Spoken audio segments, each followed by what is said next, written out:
Main 2020 का question है, a helicopter rises from the rest on the ground vertically upward with a constant acceleration g. A food packet is dropped from the helicopter when it is at a height h. The time taken by the packet to reach the ground is close to.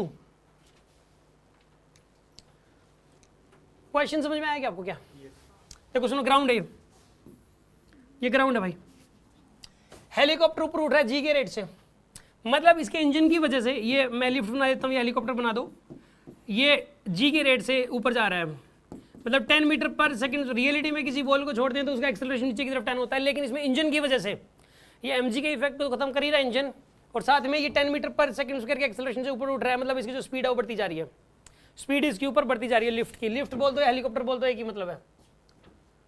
A food packet is drop from the helicopter when it is at a height h.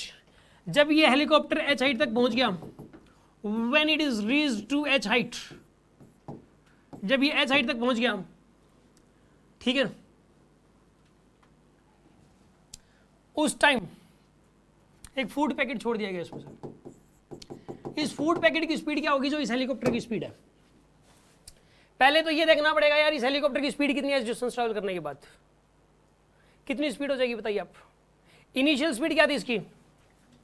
0। Initial speed क्या थी? Acceleration क्या? 10।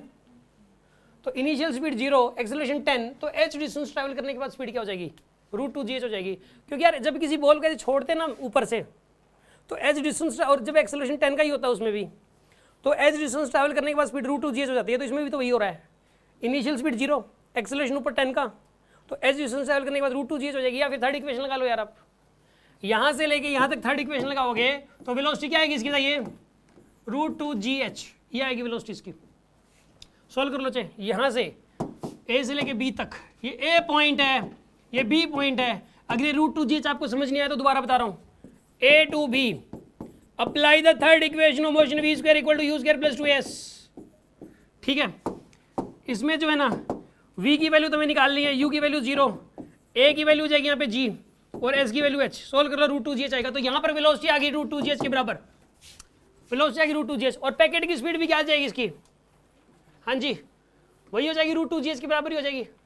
अरे यार किसी चीज़ का मतलब कोई ball अलग होती है तो उसकी वही स्पीड हो जाती है जो हेलीकॉप्टर की स्पीड है। हेलीकॉप्टर की 10 है तो बॉल की भी 10, हेलीकॉप्टर की 20 तो बॉल की भी 20, ऐसा ही होगा यहाँ पे।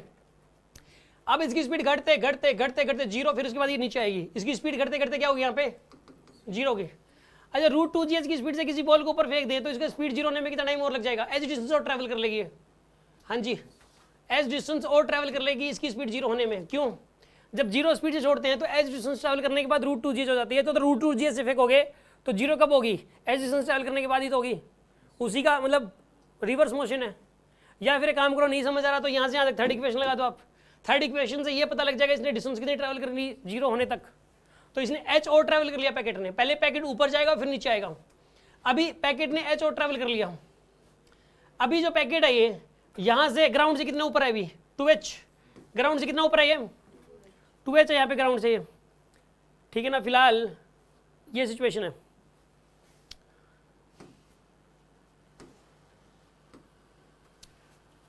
यहाँ पे ये पैकेट पर ऊपर जाएगा, ऊपर ऊपर जाके फिर ये नीचे आएगा। यहाँ पे स्पीड क्या होगी इसकी? 0 होगी। पहले ये h ट्रैवल करेगा, फिर अभी ग्राउंड से कितना ऊपर है बताइए? 2h ऊपर है। अभी नीचे आएगा, फिर से नीचे आएगा। अभी नीचे आने में कितना टाइम लगाएगा? पहले तो ये बताओ ऊपर जाने में कितना टाइम लगाया था? √2h/g। क्योंकि यार मतलब जब किसी बॉल को 0 स्पीड से छोड़ते हैं तो h डिस्टेंस ट्रैवल करने में √2h/g टाइम लगाता है। ठीक है, तो उसी की रिवर्स मोशन तो हो रही है यार, उसी की रिवर्स मोशन हो रही है। √2gh से फेंक दिया ऊपर और स्पीड घटते घटते h डिस्टेंस के बाद 0 होगी। या फिर आप एक काम करो, अगर नहीं समझ आ रहा यहाँ से यहाँ तक कितना टाइम लगेगा तो सेकंड इक्वेशन में मोशन लगा के देख लो आप, वहाँ से आ जाएगा। सेकंड इक्वेशन में मोशन लगा के देख लो, यहाँ से लेके यहाँ तक जो टाइम लगेगा वो लगेगा √2h/g। यहाँ से लेके यहाँ तक सेकंड इक्वेशन मोशन लगा दी मैंने। फर्स्ट से भी आ जाएगा क्या? हाँ फर्स्ट लगा दो यार, यहाँ से लेके यहाँ तक फर्स्ट लगा दो आप, फर्स्ट लगा दो। v की वैल्यू 0, u की वैल्यू √2gh, और अगर रिटार्डेशन g का है तो यहाँ से यहाँ तक फर्स्ट इक्वेशन लगा के टाइम आ जाएगा √2h/g। अब यहाँ से यहाँ तक कितना टाइम लगेगा बताइए आप? 2 × 2h/g √4h/g, ये यहाँ से यहाँ तक का टाइम हो गया। ठीक है, और ये शॉर्टकट पता है ना हमें कि किसी बॉल को 0 स्पीड छोड़ दें तो एज डिस्टेंस ट्रैवल करने में जो टाइम लगता है वो 1/2h/g टाइम लगता है।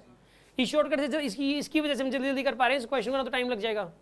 अब जो टोटल टाइम लगा पैकेट को ऊपर जाने में और नीचे आने में, ऊपर जाने में कितना टाइम लगा बताइए, √2h/g का, प्लस नीचे आने में जो टाइम लगा √4h/g का, ऐड करो कितना आएगा इसमें।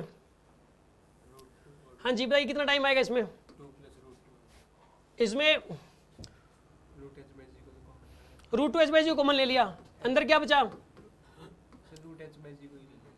पूरे को ले लिया √2h/g को पूरे।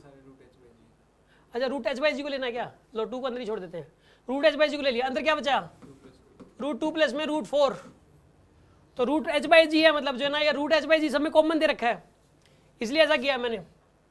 यहाँ पे क्या बचेगा बताइए, 1.414 प्लस 2 3.414 आ जाएगा, ये ऑप्शन करेक्ट है सी।